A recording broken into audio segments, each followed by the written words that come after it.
ಎಲ್ಲೋ ಎಲ್ಲರಿಗೂ ನಮಸ್ಕಾರ. ಸುನೀತಾ ಅಡುಗೆ ಚಾನಲ್ಗೆ ಸ್ವಾಗತ.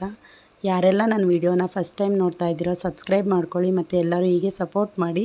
ಇವತ್ತು ಬೆಳ್ಳುಳ್ಳಿ ಕಬಾಬ್ ಮಾಡೋದು ಹೇಗೆ ಅಂತ ನೋಡೋಣ. ಒಂದು ಅರ್ಧ ಕೆಜಿ ಚಿಕನ್ ತೊಗೊಳ್ಳಿ. ಕರಿಯೋದಕ್ಕೆ ಎಣ್ಣೆ ಎತ್ತಿಟ್ಟಿದ್ದೀನಿ. ಅರ್ಧ ಟೇಬಲ್ ಸ್ಪೂನು ಅರಿಶಿನ, 2 ಟೇಬಲ್ ಸ್ಪೂನ್ ಕಡಲೆ ಹಿಟ್ಟು, 1 ಟೇಬಲ್ ಸ್ಪೂನ್ ಎಣ್ಣೆ, ಜೋಳದ ಹಿಟ್ಟು ಒಂದು 3 ಟೇಬಲ್ ಸ್ಪೂನು, ಅಕ್ಕಿ ಹಿಟ್ಟು 1 ಟೇಬಲ್ ಸ್ಪೂನು, ಮೊಸರು ಒಂದು 3 ಟೇಬಲ್ ಸ್ಪೂನು, ರುಚಿಗೆ ತಕ್ಕಷ್ಟು ಉಪ್ಪು. ನಾವು ರುಬ್ಕೊಳ್ಳೋದಕ್ಕೆ ಒಂದು ಅರ್ಧ ಹಿಡಿಯಷ್ಟು ಕರಿಬೇವು, 1 ಹಿಡಿಯಷ್ಟು ಕೊತ್ತಂಬರಿ ಸೊಪ್ಪು, ಒಂದು 15 ಮೆಣಸಿನ್ಕಾಯಿ ತೊಗೊಂಡಿದ್ದೀನಿ. ಬೆಳ್ಳುಳ್ಳಿ ಒಂದು 20 ಎಸ್ಲು ತೊಗೊಂಡಿದ್ದೀನಿ. 1-2 ಚಕ್ಕೆ, ಒಂದು 3-4 ಲವಂಗ ತೊಗೊಂಡಿದ್ದೀನಿ. ಮತ್ತು ಒಂದು ಪಿಂಚರಷ್ಟು ಶುಂಠಿ ತೊಗೊಂಡಿದ್ದೀನಿ. ಅಷ್ಟನ್ನು ತರಿಯಾಗಿ ರುಬ್ಬೋಣ. ಮತ್ತು ಇನ್ನೊಂದು ಕಡೆ ಒಂದು ಪಾತ್ರೆ ತೊಗೊಂಡು ಅದಕ್ಕೆ ಒಂದು 3 ಟೇಬಲ್ ಸ್ಪೂನು ಮೊಸರು, 1 ಟೇಬಲ್ ಸ್ಪೂನು ಅಕ್ಕಿ ಹಿಟ್ಟು, 3 ಟೇಬಲ್ ಸ್ಪೂನು ಜೋಳದ ಹಿಟ್ಟು, ಒಂದು ಅರ್ಧದಿಂದ 1 ಟೇಬಲ್ ಸ್ಪೂನಷ್ಟು ಎಣ್ಣೆ ಹಾಕ್ಕೊಳ್ಳಿ. ಮತ್ತು ಕಡಲೆ ಹಿಟ್ಟು 2 ಟೇಬಲ್ ಸ್ಪೂನ್ ಹಾಕ್ಕೊಳ್ಳಿ. ಅರ್ಧ ಟೇಬಲ್ ಸ್ಪೂನ್ ಅರಿಶಿನ ಮತ್ತು ಉಪ್ಪು ರುಚಿಗೆ ತಕ್ಕಷ್ಟು.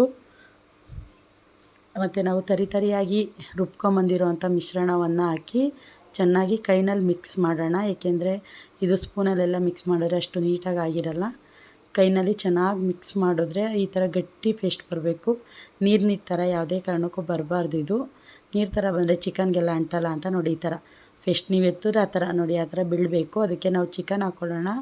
ಚೆನ್ನಾಗಿ ಚಿಕನ್ನ ಕೈನಲ್ಲೇ ಚೆನ್ನಾಗಿ ಮಿಕ್ಸ್ ಮಾಡಿ ಒಂದು ಅರ್ಧ ಗಂಟೆ ಎತ್ತಿಟ್ಬಿಟ್ಟು ಮತ್ತೆ ಅದಕ್ಕೆ ನಾವು ಮೊಟ್ಟೆ ಮತ್ತು ಒಂದು ಅರ್ಧ ನಿಂಬೆಹಣ್ಣು ಇಟ್ಕೊಳ್ಳೋಣ. ಹಿಂಡ್ಬಿಟ್ಟು ಚೆನ್ನಾಗಿ ಮಿಕ್ಸ್ ಮಾಡಿ ಒಂದು ಕಡೆ ಗ್ಯಾಸ್ ಆನ್ ಮಾಡಿ ಕಡಾಯಿ ಇಟ್ಕೊಳ್ಳೋಣ.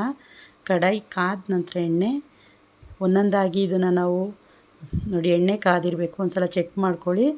ಮೀಡಿಯಮ್ ಉರಿ ಮಾಡ್ಕೊಳ್ಳಿ. ಎಣ್ಣೆ ಕಾದ ನಂತರ ಒಂದೊಂದಾಗಿ ಬಿಟ್ಟರೆ ಈ ಥರ ಒಂದೇ ಸಲ ಬಿಡಬೇಡಿ. ಚೆನ್ನಾಗಿ ಕರೆದ್ರೆ ನೋಡಿ ಈ ಕಲರ್ ಬಂದಿರುತ್ತೆ. ನೋಡಿ ರೆಡಿಯಾಗಿದೆ ಸರ್ವ್ ಮಾಡೋಕ್ಕೆ. ತುಂಬ ಟೇಸ್ಟಿಯಾಗಿರುತ್ತೆ. ಒಂದು ಸಲ ಮಾಡ್ಕೊಂಡು ತಿನ್ನಿ, ತುಂಬ ರುಚಿಯಾಗಿರುತ್ತೆ. ಎಲ್ಲರಿಗೂ ನನ್ನ ಧನ್ಯವಾದಗಳು. Thank you so much.